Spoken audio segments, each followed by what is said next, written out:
Fala galera, beleza? Tudo bom com vocês? Estamos aqui para gravar um vídeo usando toda a estrutura do Método QR, então eu queria agradecer desde já o Método QR por ter liberado o estúdio para fazer esse vídeo sensacional para vocês.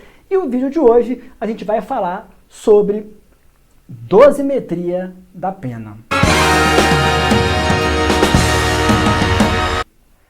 Dosimetria da pena, na verdade, eu não vou destrinchar a dosimetria da pena inteira para vocês, tá? Porque eu vou fazer isso em vídeos separados. Um vídeo só sobre a primeira fase da dosimetria, um vídeo só sobre a segunda e um vídeo só sobre a terceira, tá? Nesse vídeo aqui é um panorama geral da dosimetria da pena para vocês. Então olha só na tela aí o que a gente tem sobre dosimetria. Primeira coisa, a gente tem um modelo de dosimetria que é trifásico, graças ao que está lá no nosso artigo 68 do Código Penal. Beleza? E vamos lá, olha só. A gente tem, na primeira fase desse modelo trifásico, a gente começa a calcular a pena com a pena inicial. Inicial não, vou tirar o inicial, é com a pena mínima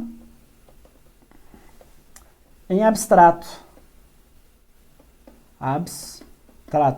Com essa pena mínima em abstrato que a gente começa a calcular a pena da primeira fase. A gente usa na primeira fase as circunstâncias lá do artigo 59 do Código Penal. Quais que são elas? Culpabilidade, antecedentes, personalidade, conduta social, motivos, circunstâncias e consequências do crime. Lá no artigo 59 ele fala, olha, o juiz, atento à personalidade, às circunstâncias, a não sei o que, vai calcular a pena da primeira fase. Beleza? Que é o objetivo qual que é? É a fixação da pena base. Então, a primeira fase serve para fixar a pena base. Beleza? Esse é o objetivo da primeira fase. Segunda fase,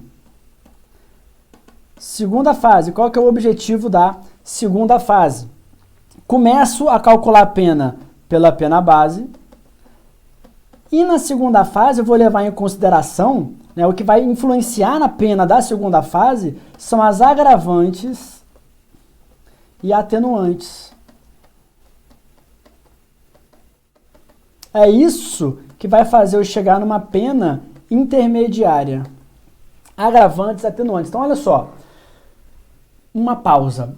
A qualificadora, já vou falar logo agora para você, a qualificadora, ela entra na dosimetria na primeira fase. Porque o que é uma qualificadora? Ela muda o mínimo e o máximo da pena. Por exemplo, o crime tem uma pena de 1 a 3 anos. Se for qualificado, é de 2 a 4. Você percebe que quando eu começo a pena na primeira fase, eu começo do mínimo. Se o mínimo era 1 e qualificado ele começa a ser 2, eu vou começar a pena na primeira fase em vez de 1 com 2. Então a qualificadora ela entra lá na primeira fase, no ponto de partida da primeira fase. Isso eu aprendi com o Rogério Sanches, tá? Professor Rogério Sanches que me ensinou isso aqui que eu estou passando para vocês, beleza?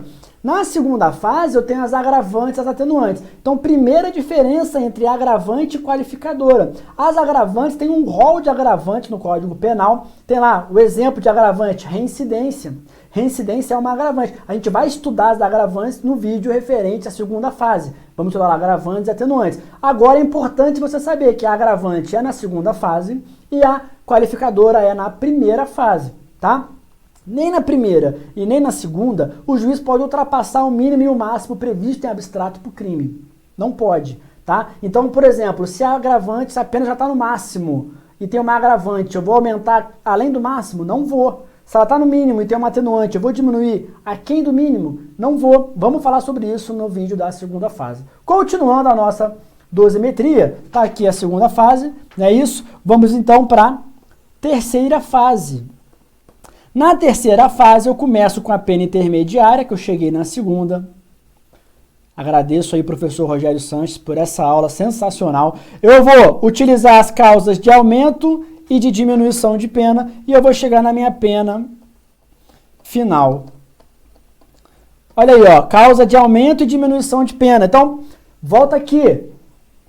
Qual a diferença entre qualificador e causa de aumento? Ah, tem diferença? Ah, porque no furto a gente tem uma só causa de aumento, que é o repouso noturno. O resto é qualificadora. No roubo, a gente tem uma só qualificadora, que é a do parágrafo 3º. O resto todo é causa de aumento. Tem que saber essa diferença? Claro que não, tá? Só se você quiser passar na sua prova. Se você quiser passar, aí você tem que saber que a causa de aumento, ela entra na terceira fase. A qualificadora entra no começo da primeira. Eu posso ter um crime qualificado que incida uma causa de aumento? Pode. Eu vou ter uma qualificadora, então eu começo a pena um pouco maior, né? Lá no mínimo previsto para a qualificadora. Quando chegar na terceira fase, eu consigo colocar ainda uma causa de aumento. A causa de aumento, ela vem prevista em fração. Fração, 1/3, 1/6, de 1/3 a metade, não sei o que e tal. 2 vezes, o triplo. Isso é causa de aumento. A qualificadora, ela muda o mínimo e o máximo da pena. A qualificadora, ela traz quanto que tem lá já no mínimo e no máximo. A agravante, lá na segunda fase, o código não fala quanto que aumenta. Ah, tem 3 agravantes, aumenta quanto a pena? O código não fala, o juiz vai decidir, de acordo com proporcionalidade.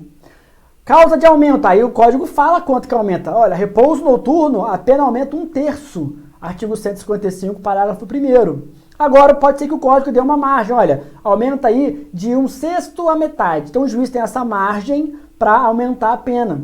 Por exemplo, no caso de concurso formal de crimes.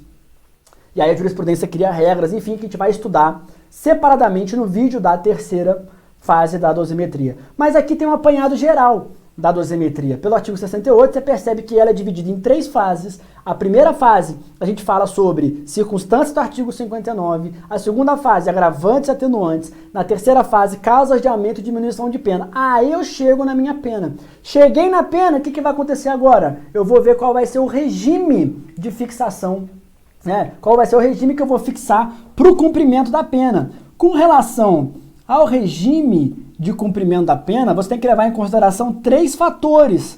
Primeiro, quantidade de pena. A quantidade de pena, ela é um fator, tá? Segundo, você vai levar em consideração se ele é reincidente ou primário. Terceiro, você vai levar em consideração as circunstâncias do artigo 59. São exatamente essas aqui, ó, da primeira fase, tá? Com base nisso, você consegue ter a fixação de um regime. A gente vai falar sobre fixação de regime também em outro vídeo. Aí é só um panorama geral. Cheguei na fixação do regime, depois eu vou analisar se eu substituo ou não substituo por pena restritiva de direitos, que eu vou ter isso aonde? Artigo 44. Artigo 44 do Código Penal, eu analiso a presença dos requisitos lá do artigo 44 do Código Penal para eu ver se vai ter ou não vai ter a substituição de pena, e é isso, assim eu calculo a minha pena. Beleza, galera? Tá aí um vídeo bem rápido, um vídeo bem simples, só para introduzir vocês no mundo da dosimetria da pena, que é um mundo que não é lá, nossa, um bicho de 7 cabeças. Se você tiver essa estrutura organizadinha, você consegue desdobrar de maneira muito mais tranquila a sua dosimetria. Mais para frente, a gente vai fazer um vídeo só sobre a primeira fase, um vídeo só sobre a segunda, um só sobre a terceira e um sobre o pós-cálculo da pena, que é o regime e a possibilidade ou não de substituição da pena.